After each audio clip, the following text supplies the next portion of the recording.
Okay, well, thanks for sticking around. Continuing our program for the morning, we have David Wilson with us from the Fosway Group, and we're really pleased to have David. He's going to talk to us about whether L&D is fit for the future. So a lot to think about, and let me turn it over.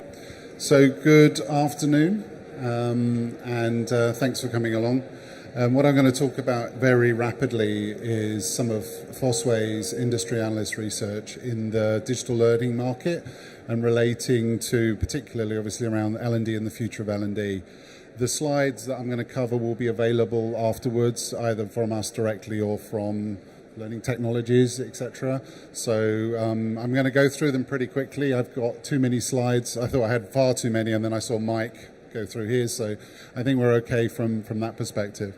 The sort of thing I really want to cover today is trying to understand using real research. So an interesting quote from somebody that says, if we've got three people in the room, to go back to Mike's analogy earlier, if we've got data, we use data. If we have opinion, we use mine. So when we're looking at the market, obviously from a Fosway point of view, we've been researching this for a long time. We really want to understand real data around it. We also want to think about what impact that has in terms of the choices, the options that corporates have in terms of driving their strategies forward, and in particular thinking around, what is real here versus what is hype. We're in a room full of lots of people talking to you about fantastic new technologies, but what is in reality people using, and do they work for them? So if you're not familiar with Fosway, we're an industry analyst, so we've been independently analysing the market for over 20 years. I'm going to, at the end, when I come to publishing some of the research which we just announced yesterday, we've got a few handouts, but we also have a stand down that's down that direction if anybody wants to discuss it further. Our main research is really working with European headquartered organisations. If any of you have looked at analyst research, what you realise is the vast majority of it is born in North America and designed for North America. So it's very US-centric in terms of the market viewpoint. And obviously a lot of those organisations don't even really have a presence here, let alone have any real capability to execute. So we're trying to really understand that and understand where things are going. And as I said, what's really are the facts behind this?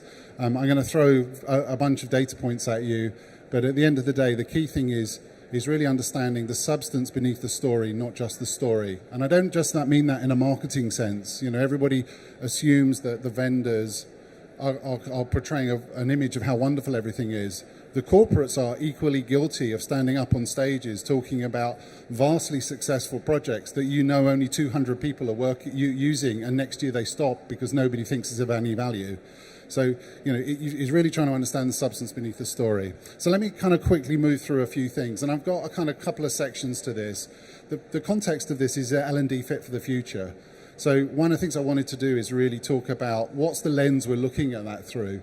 And Mike did a good story of talking around learning and thinking about our structure and thinking about the types of learning and so on. I'm going to step back a little bit further from that and think about what's going on in business and in the world. When we're talking to corporations, what are they worried about? So first thing is obviously the changing workforce. And funnily enough, obviously the noise sometimes around this has decreased, but the realities of the problems haven't. So the whole thing around, 50% of the workforce is basically by 2020 is millennial. And do millennials want to sit in learning classrooms? Do they want to do structured e-learning courses or whatever it is? But, there's also, at this end of the spectrum, there's a much maligned baby boomer things that all thought they were going to retire at 60 and can't afford to because the financial markets crashed and their pensions aren't worth very much, and their companies' pension schemes are being declined and so on. So they've got real issues around demographics and loss of knowledge here, but you've also got a whole lot of people who are really looking to stay in the workforce a long time, and now people are looking at work life expectancy into the 70s, not even into the 60s. I know in France that's not necessarily the most popular story, but that's the reality of the economics of the world we're in. So you've got something which is around the demographics, and obviously within there you've got the assumptions and the preferences and the use, do I use a smartphone or not? Am I digitally native or not? That's one thing. The other thing is work's changing. We're working in increasingly global businesses. The speed of change is accelerating. organizations are using virtual teams, they're using things across the globe. All these things, so we've got the workers are changing and the work's changing. So funnily enough, from that creates certain problem. And the most obvious problem, and this is a story that you will hear told again and again and again, we have a massive skills gap, particularly in high-skilled jobs and roles. 87% of organizations are talking about those skills gaps getting worse because of what we've just talked about. Right? So we already have those gaps, and that gap is widening. So how the hell do we deal with it, right? So in simple, if you're in an organization and you have big skills gaps in your organization, you only really have a finite number of choices, okay? You either recruit those skills in, but they don't exist in the market for you to buy in the volume you want, or you build those skills, you reskill people, and a lot of this is reskilling because the jobs they were doing are no longer relevant in that future world, so you've got a really big task around there. Or you outsource that and buy it in as a service from somewhere. And we're seeing all three of those things happening, and all three of those are really extreme. But at the heart of all of that is, what skills can I develop and redevelop in my organization? And I need to do this very quickly. The whole point of this thing and everything speeding up is that the time I have available to do this is really small. So the backdrop that I'm talking about in terms of looking at L&D is nothing to do with 70-20-10 or learning efficacy or anything else like that. Is the horse that you are trying to ride is not only 100 yards in front of you, it's going 3 times faster than you are, right? In order to you can't run a bit quicker and get on it. You have to do something different. You have to really accelerate. And we've got to look at disruptive change. And obviously, potentially, digital is an opportunity to do that. And I think one of the challenges we're seeing, though, is you can come away from a trade show like this, and a lot of people are talking about all the different ways you can do things. But digital is not just a means of delivery, right? It's a change of mindset. Don't just think about, oh, well, I've got lots of new learning channels now and I can do it on my mobile, I can have video, I can have micro-learning. At the end of the day, you've missed the point. The whole thing is rethinking even what learning is, who your learners are, how you engage, how you understand their needs, and so on. There's a big shift, right? So we're in France is ahead typically of UK and other European organizations. The digital story has been around, but 70% of people are in progress. And in progress hides a multitude of sins, from barely started, I'm on my first page, to I think I finished and I've just realized that I've got another 3 stages further on. So, this whole thing, as I said, is accelerating away. And it's not just about changing new delivery models, it's about rethinking the customer experience and how you engage with people, rethinking the operational processes and rethinking the mindset and capabilities that you have behind it. So the challenge for L&D is not doing more stuff online, right? That boat has sailed. It's actually rethinking what it is and how it engages with organizations and the business model. The biggest problem it has is, what does it stop doing, right? It's got all this investment in classroom training delivery and e-learning courses, all aligned with a need that's probably 4, 5, or even 10 years old. What does it stop doing to enable it to invest in more transformational change? What about investment? So this is some data from this year looking at investment in digital learning technologies. 50% of organizations are increasing their investment on their learning platforms. 45% on the internal team, 44% on content. Just as a sample, the number of people reducing spend exists. There are areas where people have spent a lot of money and they've reduced spend, but typically it's in 1 to 2% level. So you're seeing overall significant increases in the level of spend. How many of you were at this event last year? Okay, many few people? Okay. So this event, I would say, is twice the size of the event last year. And when you look at how much those vendors have spent on their stands to attract your attention, I would say that average spend has probably tripled, because there are lots of that reflects market growth, that reflects opportunity, right?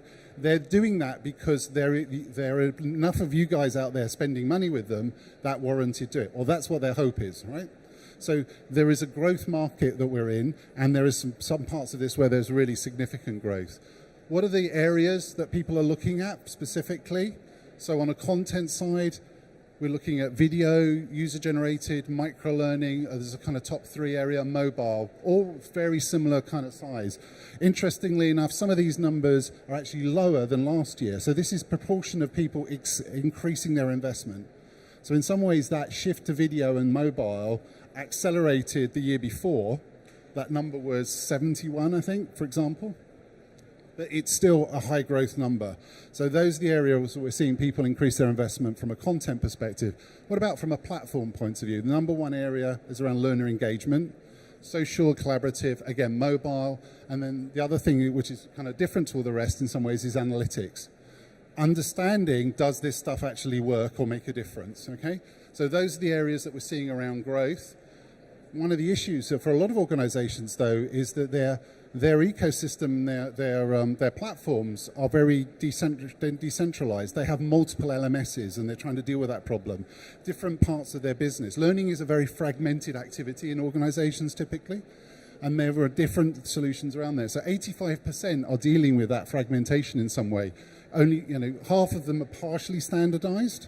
33% are not at all. And if we look at our HR research, 2/3 of companies that we engage with in Europe have a decentralized HR operating model, let alone for learning, which is even worse. So again, to transform, you have to be able to get your arms around it, but the arms, I need about 18 arms to be able to get my arms around this because it's all over the place. The other thing is a lot of the learning we're seeing is just frankly not very modern.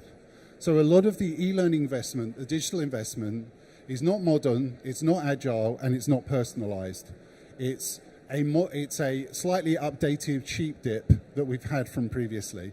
So there are some fundamental things that we're really trying to do.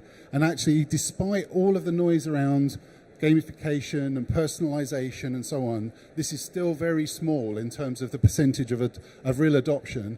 And actually, even where it's adopted, you find that it is adopted in parts, in silos, not systemically across an organization.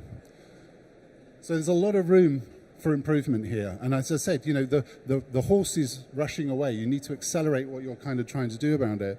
And in essence, what we see organizations trying to do is almost build a 3-layer model around this, 3 pillars to the architecture.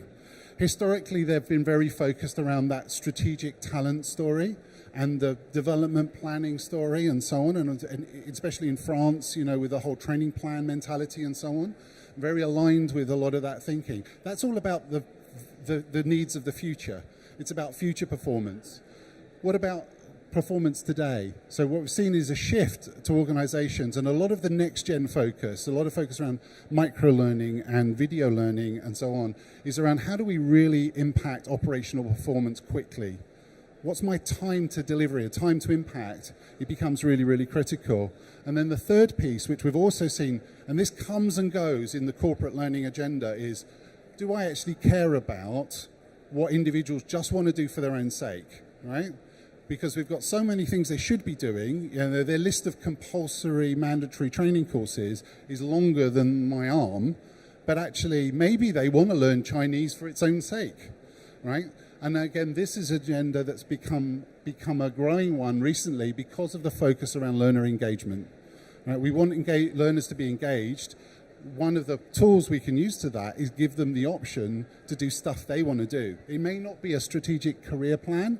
It may not be around an operational performance issue, but it's something they want to do. So think about a 3-peer model and then think about what the ecosystem and how that fits around each one of those. But we need it to be much more agile.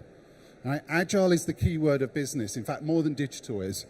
And one of the challenges, we can't take, again, a 5-year-old assumption about what our strategic plan is and build something only around that. It's already out of date. How do we build it so that it's resilient to change in the future? So we've talked about what we're trying to do. We've talked about where we see companies investing. Does it work? So one of the things I want to do is to talk about just because it's new doesn't mean it's good. Right? Just because it's good doesn't mean it's effective. So one of the things that is it's not just about actually whether people like stuff, it's whether it makes a difference. And remember that percentage increase in analytics that I saw in the investment area? The biggest challenge for me for L&D is being relevant, proving it makes a difference, right? How effective is what you do? right? Does it really matter? Yes, I do care whether people like it. I care more about whether it makes a difference, right? And I think we need to shift that mindset to focus less on forgetting curves and Ebbinghaus and more on, does it make a difference? You know, can I do my job better because of it? Can I answer that question faster? What is the churn time that I'm doing? And I think the more we get that mindset in, the better. So here's an example of the assessment of quality related to a lot of those technologies we were listing out earlier. So what's good? Bespoke e-learning. You know, that thing that's slightly outdated, old, whatever, actually tends to be designed for a specific purpose. It's quite expensive from a learning time point of view, but often it delivers good outcomes. Video typically has been a really successful strategy for organizations. They like it. Platforms, content authoring massively outscores things like LMSs. MOOCs, actually, again, in France, much higher profile than anywhere else. Walk into an organization in the UK, they won't have any kind of concept really or strategy around MOOC, etc. They'll have heard the term, but it won't be part of their strategy. What's bad? Okay, so I don't know how many virtual reality headsets we've got around the room, but actually customer satisfaction about virtual reality is really low. It's the lowest of all the areas. Gamification, again, another big area of focus. Serious games. On the platform side, the LMS. Everybody loves to hate their LMS, right? Partly because it was put in to do a specific purpose, reduce administration and run compliance, okay? And now we want to measure it on the basis of, do learners really like it? Are they engaged? Have they got a great experience? This is a whole new set of requirements that were not really part of the design of how we implemented it. And actually, many of you are running solutions based on platforms that have evolved many times since, but you're still running them the way you implemented it 5 years ago, right? And now expecting to judge on something else. So net promoter scores and things around LMSs. But mobile, again, a lot of people, their experiences around mobile is not good. Social learning as well, which is also high on the thing. So a lot of the things that we're talking about people investing in are actually the ones that they've got the least satisfaction around. Okay. The other thing is when you look at how effective stuff is, almost all of it is a one-shot process. Learning is not an event. Learning is a process, right, or a journey. So we can't just put somebody on the course and come back to the forgetting stuff and then they'll suddenly be hugely proficient. We have to think about how we sustain that learning, how we build on it, how we practice it, how we help coach people in the workplace and so on about how to do these things well. You know, we need to think about this stuff is not systemic in the L&D model. The problem with the 10% that Mike was talking about is that they're only focused on the event. L&D has a habit of delivery, as I just say. It's already focused around the event. This is the chart that was behind the what do people like, what do they not like? And I don't expect you to read the detail, okay? But what was interesting in orange is acceptable, red is bad. Even the best things have got lots of orange. Personally, I think acceptable isn't good enough, but we should be focusing on it being good or very good, right? So half of what we do, even for the better things, maybe a third, down to 70% of what we do is at best okay, right? That is not a compelling way to get the business to invest more in you, right? We need to raise the game as well. But the other thing is, look at the list at the bottom. The worst areas, as I said, virtual reality, augmented, serious games. These are the areas of greatest innovation. They are also your areas of biggest risk. So think about how you manage risk and how you manage that technology. It's not about just finding a new great virtual reality thing. How do you drive change across the whole of your L&D investment? How do you make it all catch up with what we're trying to do? All of what I've just talked about is before these magic two letters. In fact, in French, IA, or whatever it is, IA, right? Artificial intelligence. Okay, so every vendor, we do independent vendor briefing with maybe 200 vendors a year. Every vendor has AI in their roadmap. Every vendor, okay? Now, do they have strong AI or weak AI? Do they really understand what it is? Have they developed real deliverables? Good question. But every vendor has it in there. And this is some research that was published in October. We did in October across the HR world. 95% of companies in that thing believe that this will be truly significant, right? 45% of those, 45% think within 2 years this will really impact the stuff. So that all I've just talked about that horse running away was before AI, you know, and with the AI we put it on a rocket ship and then send it even faster. So the speed of change here is really significant. So what does all this mean? Just kind of wrapping up as well. So all of this means the world is moving, changing very fast. L&D has got to raise its game. It's got to rethink and realign. As I said, it's not just about more delivery. It's around that change of mindset, change of capability, change of experience, change of engagement model, and so on. From a vendor perspective, this world is also marching very quickly. So organizations that were LMS companies are now becoming next-gen learning or learning experience platforms. People are doing all these different types of things. They're trying to evolve very fast. And that is reflected in the criteria. So when we assess vendors, and I'm just going to show you an example of something we announced yesterday, which is our latest research on learning systems, we're actually looking at them based on 107 factors across about 250 in total across all of the different. And this is a moving target, right? It's all evolving all of the time. So it's then reflected. People that were doing really well are struggling to keep up. Okay, and there are obviously other factors in their business.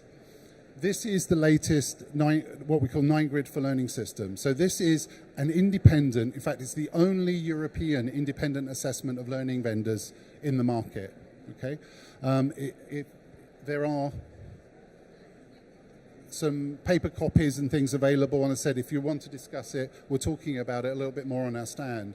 Some of the vendors also have copies of these as well, because they're featured within there. This is looking at the ability of these organizations to respond and engage around that changing landscape. So this one's on learning systems. The next one, there's another one on digital learning. And if you look at these things, you'll see within here, we're looking at European level organizations. So we're looking at organizations who are trying to sell to cross-European companies or, you know, and are used by those types of organizations. And that includes obviously not just obviously large global vendors like Cornerstone and Saba and SuccessFactors, but you know we've got 360 Learning and Teach on Mars and Talentsoft and Cross Knowledge and so on as well. So we're looking at organizations there based on their ability to perform and respond to that and deliver customer value. So overall, everything I've just talked about is available for you to access online. Our research talks about a lot of the infographics and so on come from our digital learning research. We are just about to finalise the next range of that, which will be announced in London at the Learning Technologies event there in 2 weeks. The 9 grids, as I said, we've just updated the 9 grids for learning. We also have them for HR and talent and so on as well. So please go up and have a look at those. Thank you very much.